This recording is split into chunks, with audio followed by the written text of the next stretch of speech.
Bartzenaz bakarrik ez, bere emaztea ere susmagarria da orain fiskalarentzat. Hasi da Rosalia Iglesias ikertzen. Bartzenazen emazteak 2004 eta 2005 urte bitartean, bere kontu korrontean 600.000 euro ingresatu zituen. Hori guztia nondik lortu zuen, hori jakin nahi du fiskalak.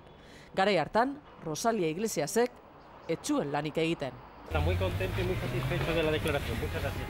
Eta fiskal horrek ere, gero eta argiago du, Bartzenasek bere kontu korronte pribatura desbideratu zituela Peperi egindako dohaintzak.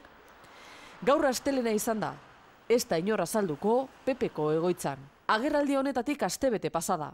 De simulación o de lo que hubiera sido en diferido en partes de lo que antes era una retribución. Agerraldi horretan berak esan da, gaur agortzen zaie salaketa kolektiboa aurkezteko epea. Oraindik ez da horren berririk, eta ikusitakoa ikusita, badirudi ez dela izango.